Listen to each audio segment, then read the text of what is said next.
মা, ও মা, কোথায় তুমি? তাড়াতাড়ি এদিকে এসো। কি হলো রে? এভাবে ডাকছিস কেন? কি বলবি বল। আমার রায়নাটা কোথায় রেখেছো শুনি? কোথাও যে খুঁজে পাচ্ছি না। কোথায় রেখেছো বলো তো? তোর আয়না আমি কোথায় রাখবো? হ্যাঁ, তুই ভালো করে খুঁজে দেখ।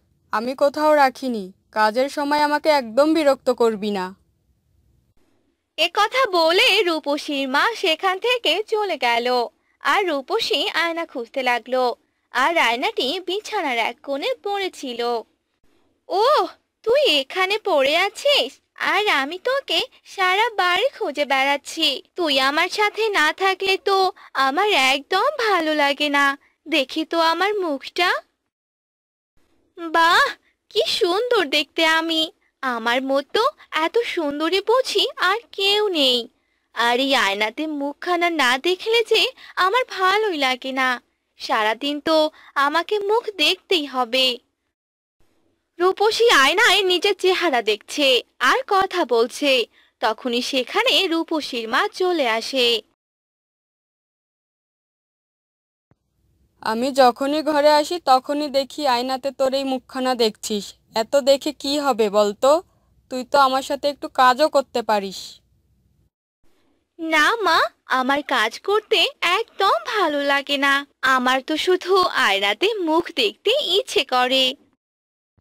সারাদিন আয়না নিয়ে পড়ে থাকির জন্য তো তোকে সবাই আয়না সুন্দরী বলে। এত আয়না দেখতে হবে না। চল আমার সাথে চল, কাজ করবি। এ কথা বলে রূপসীর মা রূপসীকে নিয়ে বাহিরে বের হয় আর রান্নাঘরে চলে যায়। নে, এই সবজিগুলো কেটে দে। রূপসী সবজিগুলো কাটতে থাকে। আর কাটার কিছুক্ষণ পরেই, মা, আমি একটু ঘর থেকে এখনই আসছি। একটু আগেই তো ঘর থেকে আসলি, এখন আবার ঘরে যাবি মানে? রূপসী তার মাকে কিছু না বলে সেখান থেকে ঘরে চলে গেল। আর আয়না নিয়ে মুখ দেখতে লাগলো। ওহ, অনেকক্ষণ থেকে মুখটা দেখিনি। ইস, একটু কাজ করে একদম ঘেমে গেছি। রূপসী এভাবে সারা দিন রাত আয়নাতে তার মুখ দেখতে থাকে।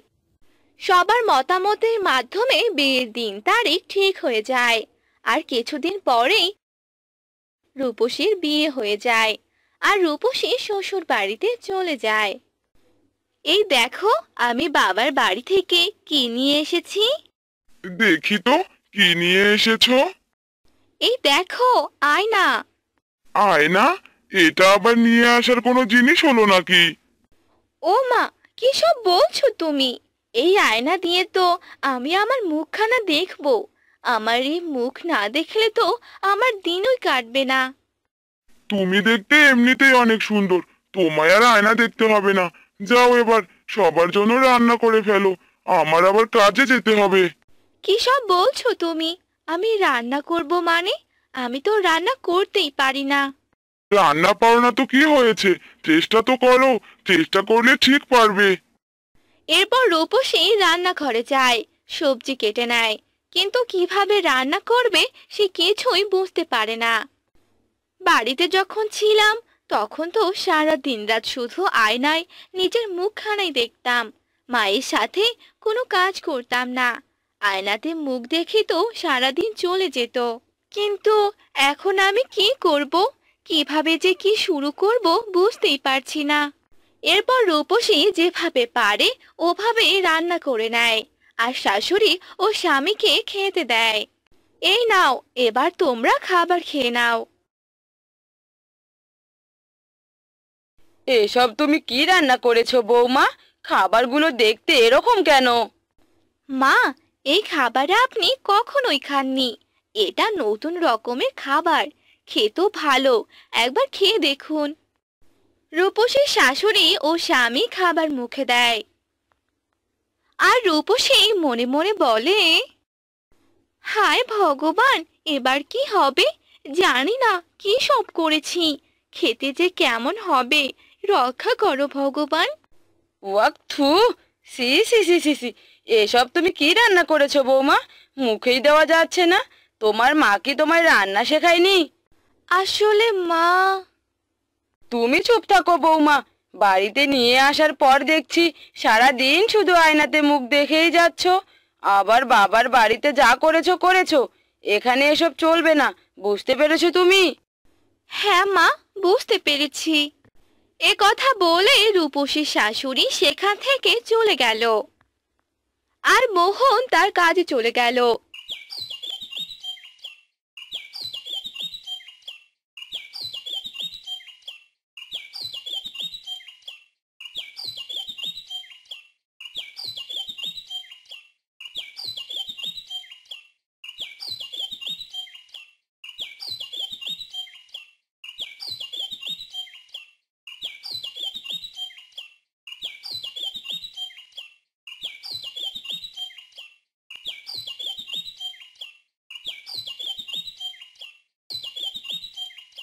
সারাদিনে আয়নাতে মুখ দেখেই তোমার এই অবস্থা। দাঁড়াও, এবার এই আয়নায় আমি ভেঙে ফেলবো। এই বলে রূপসীর শাশুড়ি রূপসীর ঘরে যায় আর আয়নাটি ভেঙে ফেলে। আর তখনই রূপসী সেখানে চলে আসে। এ কি মা, এসব আপনি কি করলেন? আপনি আমার আয়নাটি ভেঙে ফেলেছেন। হ্যাঁ, ঠিক করেছি।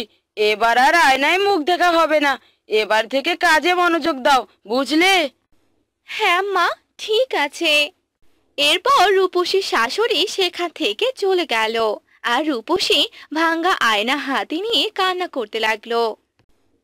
আমার আর আয়নাতে মুখ দেখা হলো না, আর কেউ আমাকে আয়নার সুন্দরী বলবে না। এভাবে কেটে যায় বেশ কিছুদিন। রূপসী রান্না থেকে শুরু করে সব কাজ শিখে নেয়। এরপর থেকে তার আর কোনো অসুবিধা হয় না। একদিন রূপসী রান্না করে সবাইকে খেতে ডাকে। কৃষ্ণনগর নামে একটি গ্রামে বাস করত রমেশ ও তার স্ত্রী। তাদের দুটি সন্তান ছিল। রমেশ শহরে কাজ করত,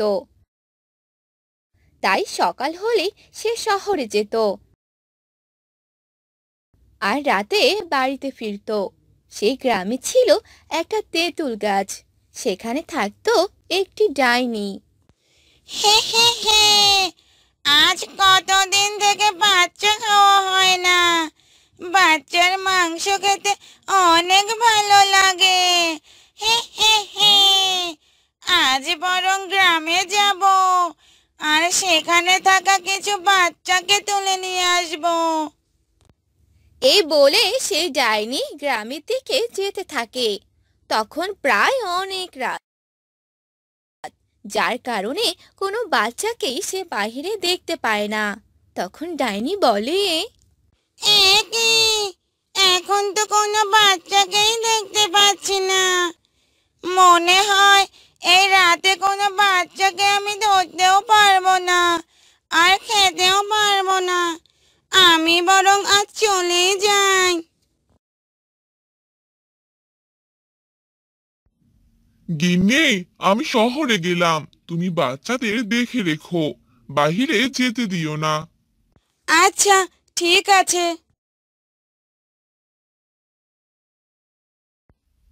কিরে বল্টু, বল্টু, বাড়িতে আছিস? কি রে, এভাবে ডাকছিস কেন? চল খেলতে যাই, বাহিরে সবাই তোর জন্য অপেক্ষা করছে। আমরা সবাই খেলতে যাব। মা, ও মা, আমি বাইরে গেলাম। এরপর বল্টু ও তার বন্ধুরা মিলে বাহিরে খেলতে গেল। তারা সবাই একটি মাঠে ফুটবল খেলছিল। তখনই সে বল একটি ঝোপের আড়ালে গিয়ে পড়ে। তোরা এখানে দাঁড়া, আমি বলটা গিয়ে নিয়ে আসছি।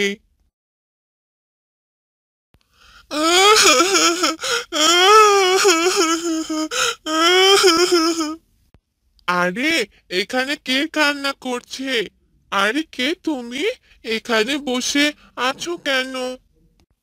আমার যে কোনো খেলার সাথী নেই, তাই এখানে একা একা বসে কান্না করছি।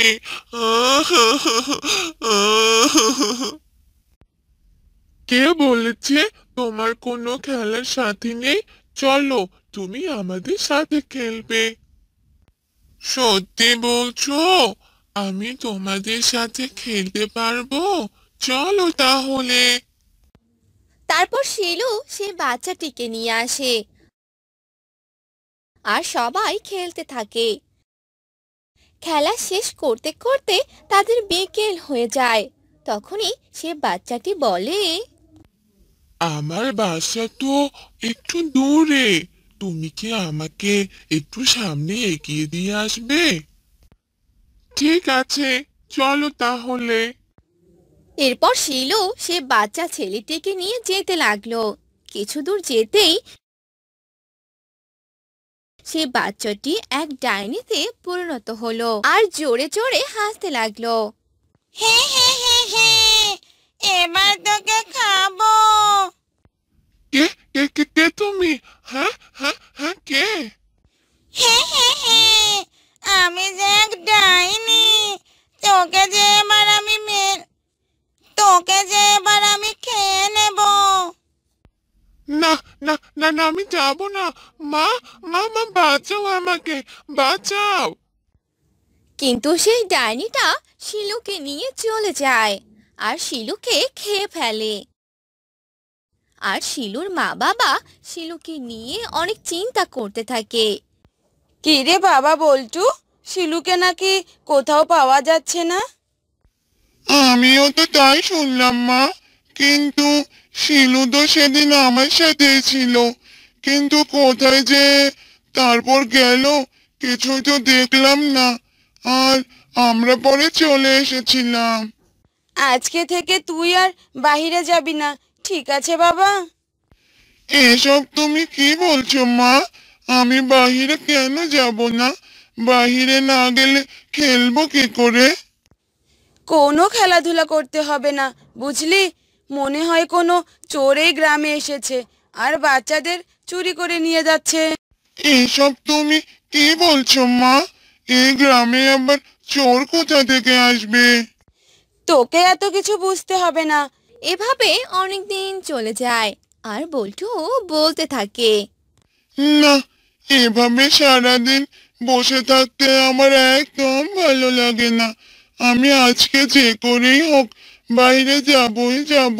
বল্টু তার মাকে না বলে বাহিরে চলে যায় আর যেতে যেতে সে ওই তেঁতুল গাছটার কাছে যায় আর বলে, আমি বরং এখানে কিছুক্ষণ বসে থাকি।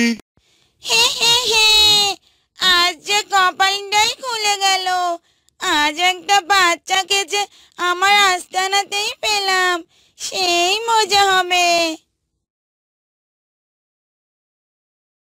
এই এই, কে কে তুমি? তুমি দেখতে এমন কেন? কারণ আমি যে এক ডাইনি। হে হে হে, আমি বাচ্চা খেকো ডাইনি।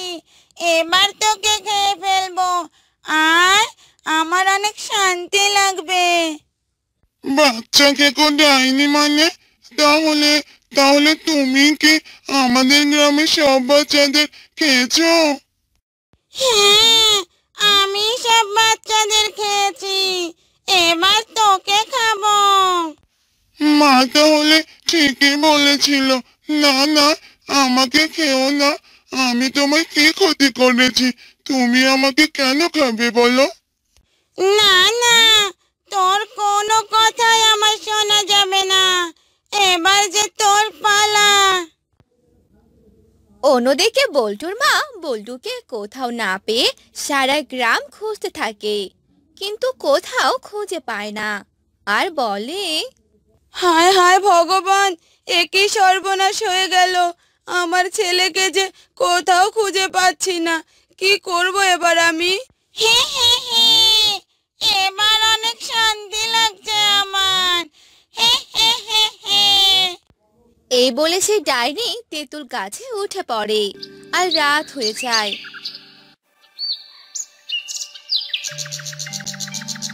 তখন রমেশ বাড়িতে চলে আসে আর রমেশের বউ রমেশকে সব কথা খুলে বলে। তখন রমেশ এক তান্ত্রিককে নিয়ে সে তেঁতুল গাছে যায় আর তান্ত্রিক সেখানে মন্ত্র পড়তে থাকে আর ডাইনি সেখানে চলে আসে। তোর এত বড় সাহস, তুই আমাকে এখানে নিয়ে এলি, এবার আমি তোকেও খাবো। তার আগে বল, তুই গ্রামের সব বাচ্চাদের কেন ধরেছিস? আমার আমার যে বাচ্চাদের খেতে খুব ভালো লাগে, আমি গ্রামের সব বাচ্চাদের খেয়ে ফেলেছি। হে হে হে হে। তাহলে তুই আমার ছেলেকেও খেয়ে ফেলেছিস? হ্যাঁ, খেয়ে ফেলেছি। হে হে হে হে। একথা শুনে সেই তান্ত্রিক মন্ত্র পড়ে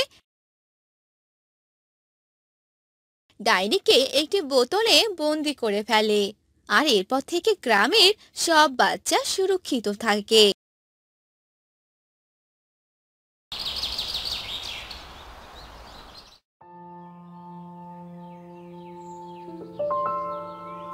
গিন্নি, ও গিন্নি, খেতে দাও তো, তাড়াতাড়ি খেয়ে আবার জমিতে যেতে হবে। হ্যাঁ গো, দিচ্ছি, তুমি বসো, আমি তোমার জন্য খাবার আনছি। হ্যাঁ গো, জমির কি অবস্থা? এবার কি চাষ করবে? আগের বার তো মূলা চাষ করেছিলে, তোমার সেই মূলাগুলো কেউ কিনলো না। সেইবার সবাই মূলা চাষ করেছিল, ভাবলাম আমিও করি, যদি লাভ হয়, কিন্তু কোনো লাভই তো হলো না।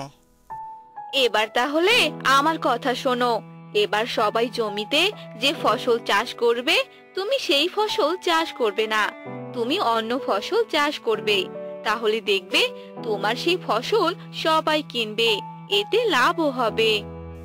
ঠিক আছে, তুমি যখন বলছো তাহলে তাই করব, দেখি কি হয়। আচ্ছা, এবার খেয়ে জমিতে চলে যাও। এরপর সজল খাবার খেয়ে নিল আর খাবার খেয়ে জমিতে চলে গেল। আর জমিতে গিয়ে দেখলো তার পাশের জমিতে সবাই কাজ করছে। হ্যাঁ গো রমেশ দাদা, এবার জমিতে তোমরা কি চাষ করবে? এবার দেখছি অনেক পরিশ্রম করছো। হ্যাঁ দাদা, আমি এবার জমিতে ভুট্টার চাষ করব, এটাতে ভালো ফলন হবে, আর এই ভুট্টার চাষ সবাই করবে, তাই ভাবছি আমিও করব। ও, তাহলে তাই করো। তা তুমি কি চাষ করবে দাদা? এখনো ঠিক করিনি, কি যে চাষ করব বুঝতেই পারছি না। আমাদের সাথে ভুট্টাই চাষ করো, দেখবে ভালো ফলন হবে। এ কথা শুনে সজল তার জমিতে নামলো আর কাজ করতে লাগলো। এরপর বিকেল বেলা বাড়িতে গেল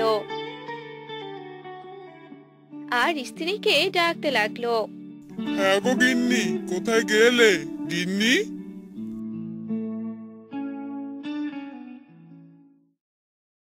হ্যাঁ গো, বলো, আমি রান্না করছিলাম। কি হয়েছে, এভাবে ডাকছো কেন? তোমার কাজ শেষ হলো? হ্যাঁ গো, কাজ শেষ হয়েছে, কিন্তু এবার তো জমিতে বীজ বুনতে হবে, কি করব বলো তো? আচ্ছা, এবার সবাই জমিতে কি চাষ করবে শুনেছো কিছু? হ্যাঁ গো, শুনেছি এবার নাকি সবাই ভুট্টার চাষ করবে। ও, তাহলে তুমি বেগুনের চাষ করো। কাল বাজার থেকে বেগুনের চারাগুলো নিয়ে এসো। আচ্ছা ঠিক আছে, আমি তাহলে কাল সকালেই চারাগুলো নিয়ে আসবো। এরপর রাতে সজলের বউ সজলকে খেতে দিল। তারা খাবার খেয়ে রাতে ঘুমিয়ে পড়ে। পরদিন সকালবেলা। হ্যাঁ গো, আমি বাজারে গেলাম। ঠিক আছে।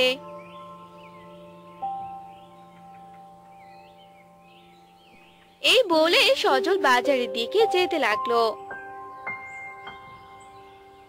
আর হাঁটতে হাঁটতে সজল একটি বুড়িকে দেখতে পেল। বুড়ির হাতে একটি ব্যাগও ছিল। আরে বুড়িমা, তুমি কোথায় যাচ্ছ? এই তো বাবা, একটু সামনে যাচ্ছি। সামনে কোথায় বুড়িমা? আমাকে বলুন, আমি আপনাকে দিয়ে আসবো। আরে বাবা, আমি একটু বাজারে যাব। বাজার তো সামনে, কিন্তু আপনি তো উল্টো দিকে যাচ্ছেন বুড়িমা। আপনি বাজারে গিয়ে কি করবেন? বাবা রে, আমার এই ব্যাগে বেগুনের চারা আছে, আর এই চারাগুলোই বাজারে বিক্রি করতে হবে, তাই যাচ্ছিলাম। কিন্তু এখন তো পথ ভুলে গিয়েছি, আমায় একটু বাজারে নিয়ে আসবে? আপনাকে আর বাজারে যেতে হবে না বুড়িমা, আপনার এই চারাগুলো আমাকে দিন, আমি এগুলো কিনে নিব। আচ্ছা বাবা, ঠিক আছে, এই নাও। এরপর সেই বুড়ি তার ব্যাগ থেকে বেগুনের চারাগুলো সজলকে দিয়ে দিল, আর সজল বুড়িকে টাকা দিয়ে দিল। এই নিন বুড়িমা, এই টাকাগুলো নিয়ে নিন আপনি, আর এখন বাসায় চলে যান। ঠিক আছে বাবা, তুমি আমাকে কষ্টের হাত থেকে বাঁচালে। বেঁচে থাকো বাবা। এই কথা বলে সেই বুড়ি সেখান থেকে চলে গেল, আর সজলও বাড়ির দিকে যেতে লাগলো। কিছুক্ষণ পর সজল বাড়িতে পৌঁছে গেল। কি গো, এত তাড়াতাড়ি চলে এলে যে? বেগুনের চারা কি পাওনি? হ্যাঁ গো, পেয়েছি, এই দেখো। এরপর সজল চারাগুলো নিয়ে ঘরে চলে গেল আর খাবার খেতে লাগলো। হ্যাঁ গো, তুমি বিকেল বেলা এই চারাগুলো রোপণ করে দিও। ঠিক আছে গিন্নি। খাওয়া দাওয়া শেষ হলো, আর বিকেল বেলা সজল সে চারাগুলো নিয়ে জমিতে গেল।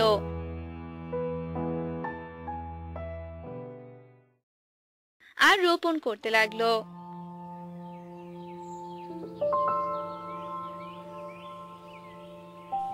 আরে কি ব্যাপার দাদা, সবাই ভুট্টা চাষ করছে আর তুমি কিনা বেগুনের চারা রোপণ করছো? হ্যাঁ গো দাদা, আমি বেগুনের চারাই রোপণ করেছি, দেখি ফলাফল কেমন হয়। তোমার যা ভালো মনে হয় তাই করো। এরপর সারাদিন সজল চারাগুলো রোপণ করে দিল, এরপর পানি দিয়ে সেখান থেকে চলে গেল।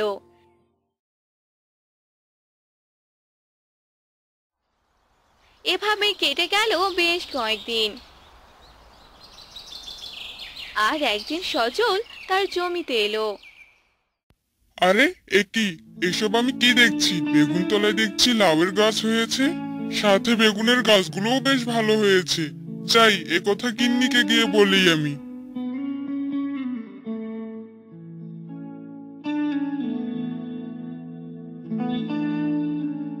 এরপর সজল বাড়িতে এসে তার বউকে সব কথা বলল। এটা তো খুবই ভালো কথা, তুমি এক কাজ করো, সেখানে জাংলা দিয়ে দাও, তাহলে সেই লাউয়ের গাছগুলো জাংলায় উঠবে আর লাউ ভালোভাবে ধরবে। ঠিক আছে গিন্নি। বউয়ের কথা মতো সজল সেইখানে জাংলা দিয়ে দিল, আর সবগুলো গাছে পানি ঢেলে দিল। এভাবে কেটে গেল বেশ কয়েকদিন।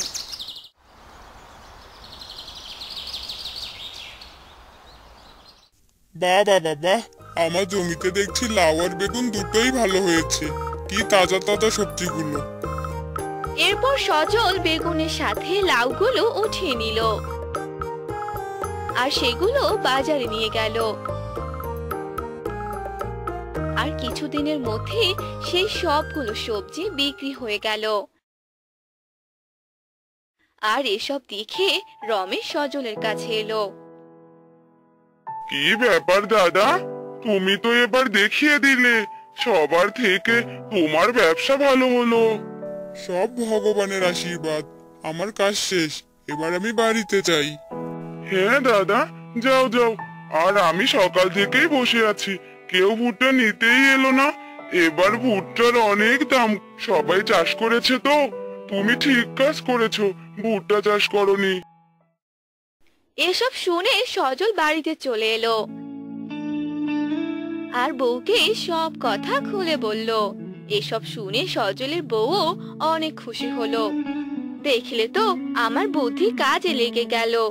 এবার আর আমাদের কোনো অভাব থাকবে না। বেগুনতলার লাউ চাষের মাধ্যমে ভালোভাবে দিন যাবে। হ্যাঁ গো, তুমি ঠিক বলেছো। এরপর থেকে তারা সুখে শান্তিতে থাকতে লাগলো। তাদের আর অভাব অনটন থাকলো না।